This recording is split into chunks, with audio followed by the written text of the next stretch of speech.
Hey, my name's Anna and I like to read, and in this video I will be talking about the books I read in January. So the first book I read in January was I Was Their American Dream, a graphic memoir by Malaka Gharib. This is a graphic novel that talks about Malaka growing up as a child of immigrants and her trying to find an identity in today's society. I really enjoyed reading this book, and I felt like some of the aspects of her story were relatable to me because I'm also a child of immigrants, and I enjoyed reading her graphic memoir. However, I thought that the art style could have been a little bit better. The next book I read in January was Cannabis, the Illegalization of Weed in America. This is also a graphic novel, and it explores and explains how and why weed became illegalized and why it became such a big deal. I thought this was such an important and educational read, and I think everyone should read this to educate themselves. However, I thought that the art style in this graphic novel also could have been a little bit better. The next book I read in January was Wayward Son by Rowell. This is the sequel to Carry On, and it follows Simon, his boyfriend Baz, their friend Penelope, and their other friend Agatha. I really enjoyed reading this book. I tapped so many pages. I think this is such an important book to explore Simon's mental health issues. This book did such a wonderful job of exploring what happens to the hero after he has won a battle. How does he go on? How does he move on from that? This book explored Simon's mental health issues and his depression, and also Baz's issues, and this was such a great book, and I really enjoyed reading it, and I can't wait for the sequel. I also wanted to mention that I got this book for free as a thank you from the Brooklyn Book Bodega, which is a non-profit organization that aims to improve literacy in households in New York. The next book I read in January was Frankly in Love by David Yoon.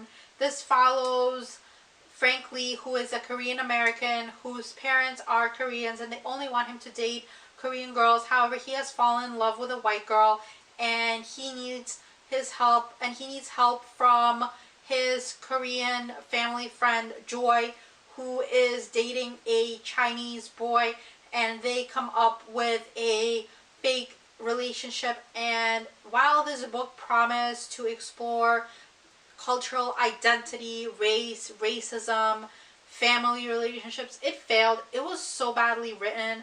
I will be doing a separate review for this book because this just failed, and this was such a big disappointment. I was looking forward to this book.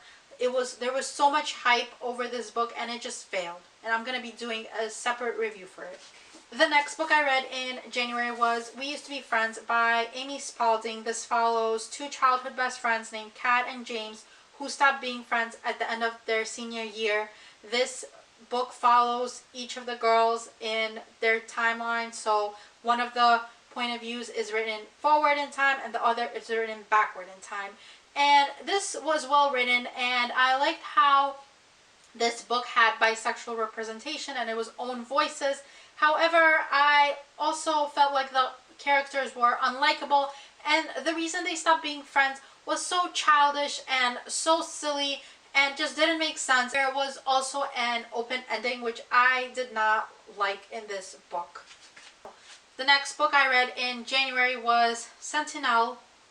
This is a short story / novella that follows Jason, who is a farmer, and he one night stumbles upon an unconscious man who has fallen from the sky, and he takes him home and he nurtures him, and eventually they become friends and they form a romantic relationship. And that man also turns out to be an angel who has fallen from the sky named Castiel. I'm pretty sure this was a supernatural fan fiction.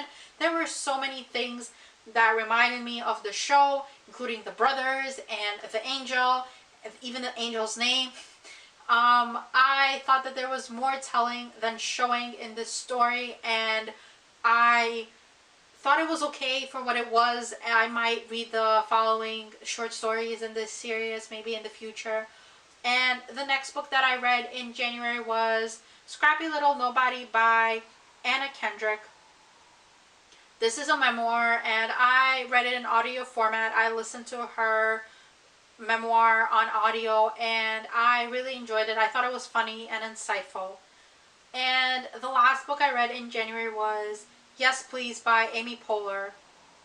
This is also a memoir, and it's about Amy Poehler and her rise to fame, and she discusses being on SNL and Parks and Recreation, and it's funny, but also she talks about her postpartum depression, and she talks about mental health, and she talks about her friendships and her divorce and her relationships. I really enjoyed reading her memoir, and I really liked the audiobook because she narrated, but she also brought on other people to narrate it with her, like her parents. So I thought that was interesting, and overall I really enjoyed reading that book. So that is it for this video, and if you like it, please subscribe, and I'll see you in another video soon.